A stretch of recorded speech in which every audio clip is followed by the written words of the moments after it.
What happened to Subway? It is not only about Jared. You might think Subway's collapse is all about Jared Fogle and child pornography.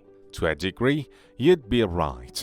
But that's scratching the surface of how Subway became the largest fast food chain in the US, then collapsed. So, what happened to Subway? Let's find out in this article. How Subway started. Back in the 60s, a 17-year-old Fred DeLuca came up with the idea of healthy fast food. Plus, it was a way for him to pay for medical school. So, he convinced his friend, nuclear physicist Peter Bach, to lend him $1,000 to start the idea. With the money and his mother also on board, DeLuca started Peter's Super Submarines. The name then evolved to Peter's Subways and finally Subway. From the start, DeLuca had one vision: rapid growth. So, after opening the first store, he worked hard at expanding to nearby locations. By 1974, the first Subway franchise had already appeared out of state.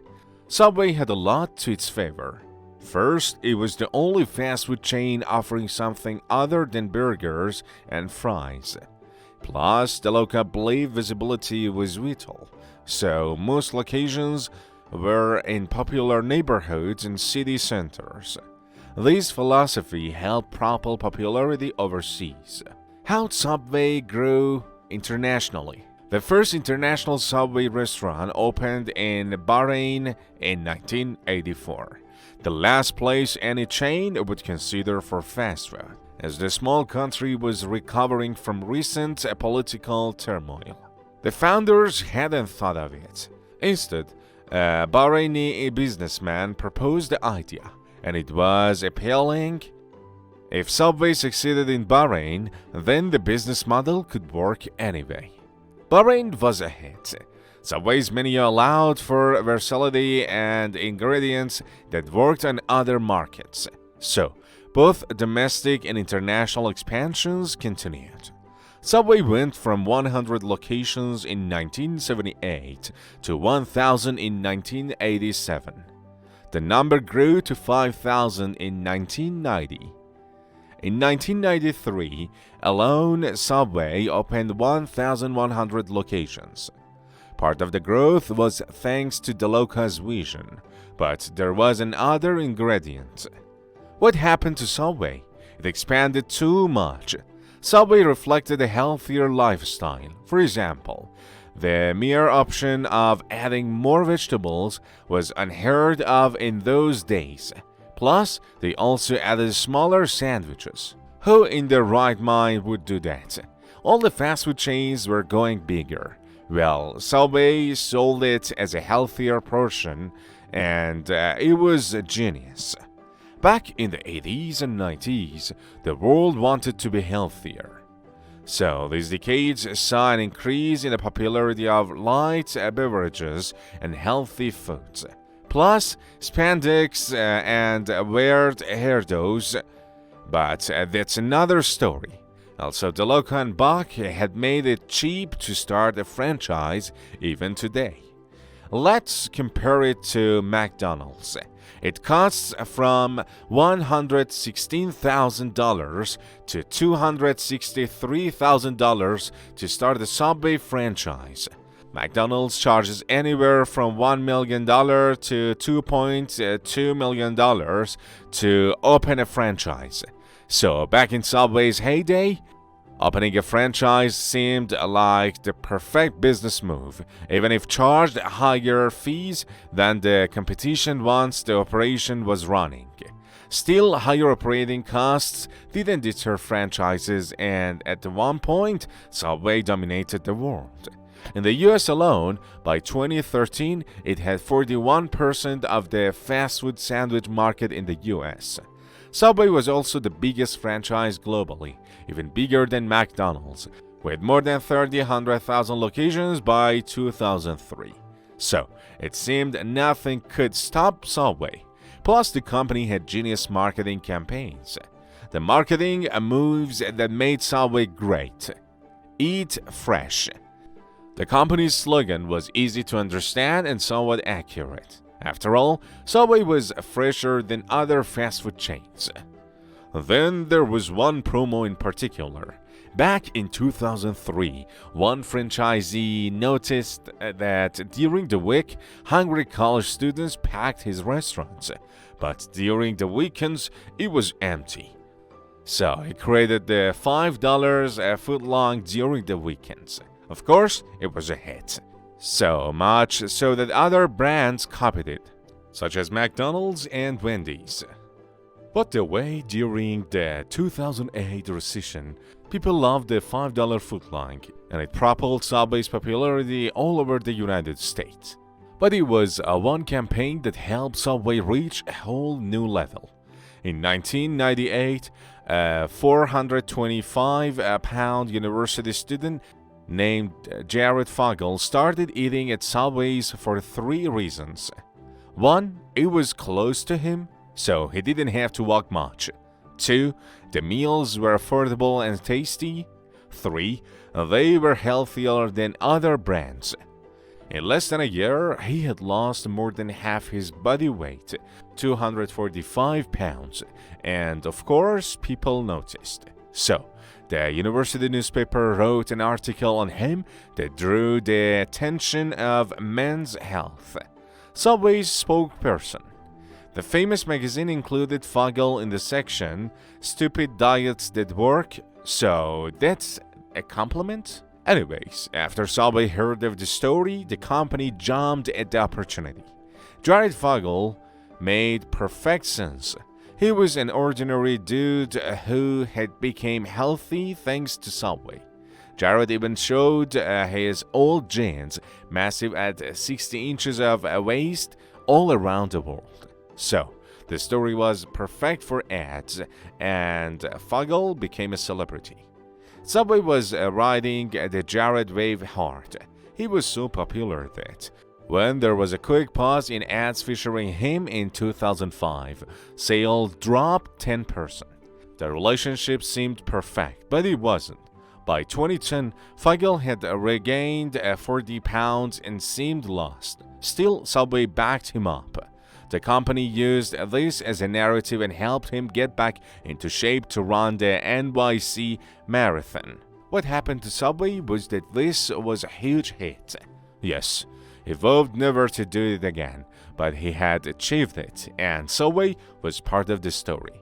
Advertising campaigns like these turned the company into an icon, but things would turn sour in no time. Before we dive into the tragedy, let's summarize the magic. In 2011, Subway had $11.5 billion in revenue. In 2013, it dominated the sandwich market. And at its peak, Subway was the biggest chain in the United States, with 27,000, while McDonald's had less than 15,000. But in 2014, everything changed. What happened to Jared from Subway? If you look at the numbers, 2013 and 2014 were the beginning of the end for Subway. In 2014, sales dropped 3% and continued dropping to 13% in 2020. As a result, the famous market share shrunk from 41% in 2013 to 28% in 2020. But why? Remember when we said we didn't know where to start? Well, we've reached that point in the video, and the best thing to do is get the ugly out of the way.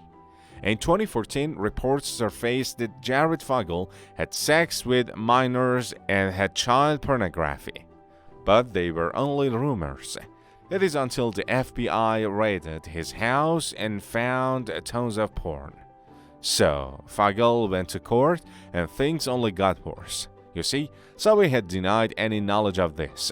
They tried like crazy to free themselves from the controversy, but they couldn't.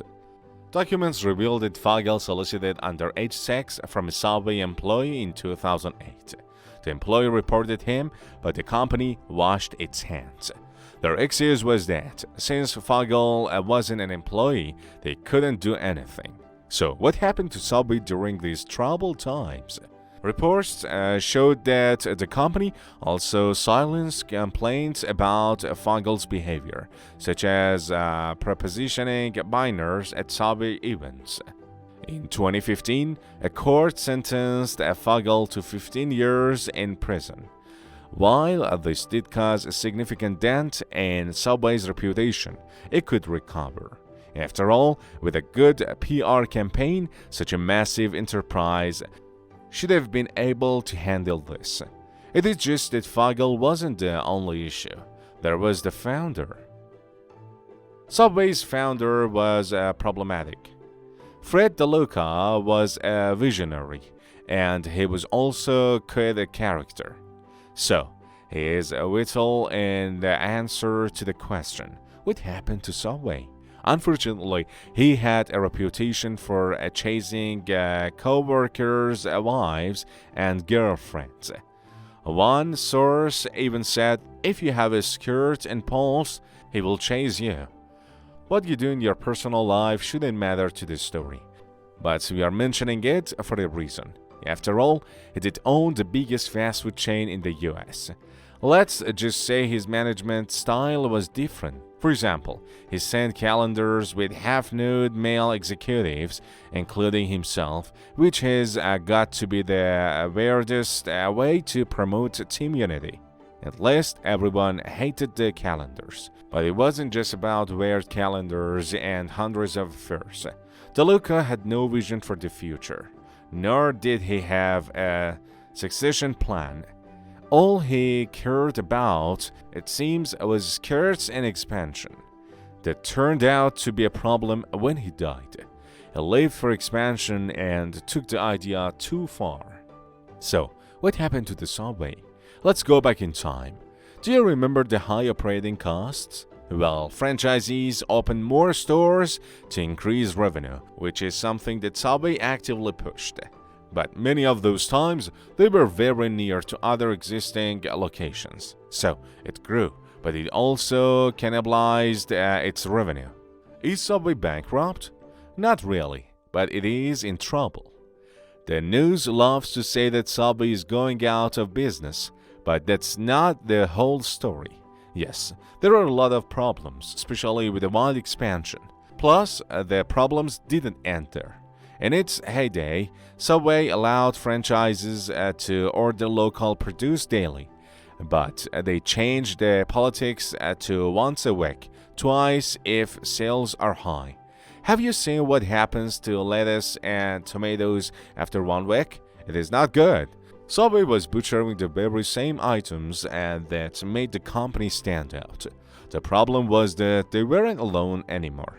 Other brands offered healthy sandwiches of much better quality with lettuce and wasn't a week old. So, you'd think Subway would update its menu, but it didn't. Instead, it remained almost unchanged for 2 decades, with the company only focused on growing. Sure, it hit tens of thousands of stores, but Subway also had an old-fashioned product, abusive business practices, and was unwilling to change. So, we understand what happened to Subway. By 2021, the brand couldn't keep up and had already closed 5,000 locations, and there were no signs of slowing down.